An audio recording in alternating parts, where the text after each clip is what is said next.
Isa ito sa mga pangunahing kagamitan sa ating opisina, di lang sa opisina pati sa mga school. Tatak Epson printing, maski sa mga kalye mayroon to eh.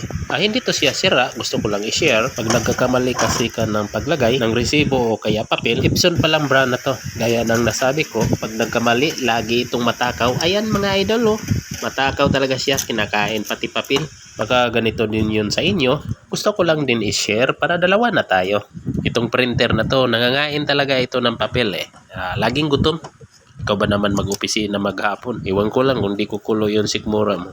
Kaya pati papel, pinapatos oh. Pinakain, tatabi muna natin tong nakaharang na to. Kasi hindi natin masyado makita yung papel eh. Harang-harang kasi sa ating paningin eh. Ayan oh. Ihilain lang to para tumagilid.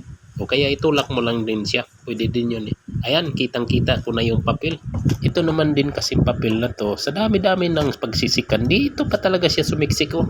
Napakahirap. Sa mga ganitong sitwasyon, dapat may lahi kang anay. Ayan oh, kukut-kutin mo lang ng unti-unti. Huwag mo nang biglain para hindi masira. Mas mainam kung yung long nose ang gagamitin mo dito. Since nawala pa tayong long nose, ito lang muna. Parang kinikit-kit lang yan eh. Yun oh. Sa ganitong sitwasyon, pag maikli lang yung pasensya mo, gaya ng sinabi ko, para kang anay dito, yan o, kinikit-kit mo lang siya unti-unti. Unti-untiin mo lang siya, yan, huwag mong dandahan bigla. Dapat may baon kayo nito na pasensya, kasi pag maikli, gaya ng sinabi ko, baka matapon mo na to eh, baka malagay mo pa sa basurahan. Di tapos yung problema mo. Minsan kasi nakakainis eh, kung saka ka magmadali, saka din siya magloko. Kagaya nito, yan o, siksik ng siksik eh. Nahihirapan tuloy tayo. Mabuti nga, may baon pa tayo na mahabang pasensya, kaya ito. Tinanggal na natin unti-unti. Kahit ito lang yung gagawin ko 2 oras, okay lang yun. Bayad naman ako eh. Mahirap kasi kung baklasin pa natin to lahat, ito lang naman yung sira eh. Yan, kinakain niya yung papel. Actually, hindi naman talaga siya sira. Ito lang yun oh. Kinagat kasi niya yung mga papel. So, nangyayari kasi ito minsan, lalo na yung nagpiprint, hindi maayos yung pagkalagay ng papel o kaya na doble.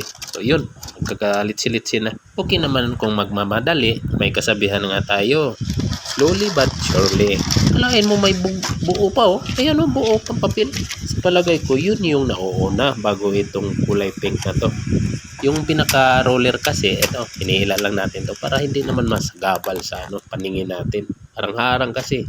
Baka yung malaking papel, yun yung nauuna pagpasok tapos naharangan yung roller natin. Ayun, nag-stack up. Pati itong pink na to, siguro sa paglagay hindi na nakakayanan, hindi na nakaikot yung roller natin. So yun, nag-stack up. Tuluyan na nag-stack up.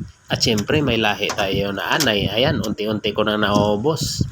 Anay talaga pero sa toong buhay mabait naman, hindi naman yun kunwari lang anay yun, naman yung seryosohin. Sa ganito kasing sitwasyon, bawal dito magseryoso mga idol kasi baka mababagot ka. Ayun oh, unti-untiin mo lang siya hanggang sa maubos yung pagmamahal niya sa'yo.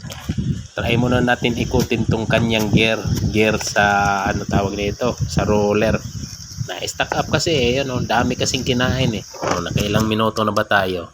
Pero at least yan nabawasan ko ng stress mo sa kakaantay nito. Dapat magaling ka din sumilip. Ayun dapat silipin mo na maigi. Baka kasi sa pagtanggal mo may maiwan. So magkakaroon naman ng problema. Baka mag-stack up na naman uli. So another ilang minuto na naman. Siyempre sa akin walang problema. Bayad na ako eh. Sa totoo lang wala naman talagang ibang idea nito. Kasi kung babaklasin mo kasi ito siya, mas lalong tumagal. Baka isang araw pa nga eh. Gaya nito, ito inuunti-unti ko. At least, nangalahati na ako. Ilang minuto na ba tayo? Pag ganito yung problema sa iyo, I suggest na gamitin mo yung long nose. Long nose, madali lang. Nagpakuha pa kasi tayo ng long nose, hindi pa umabot. Pero ito, malaki-laki na yung nababawas natin. Ito, long nose na yung ginamit natin. So, mas madali yung long nose. Ayan isang hugutan na lang diba? Buo pa. Buo yung pagmamahal niya sa'yo. Ngayon nasisi ko pa yung long nose. Ang tagal kasi. Ayan, nag-ingay na yung kasama ko. Pakinggan nga natin. Pero wintigad mga dito nakakapamahaw. Samantalang kanina, serious siya eh. O diba? Tapos, Dami dami talaga yan. 2 papel kinain eh. So yun lang mga idol. Sinishare ko lang yung problema ko. Salamat.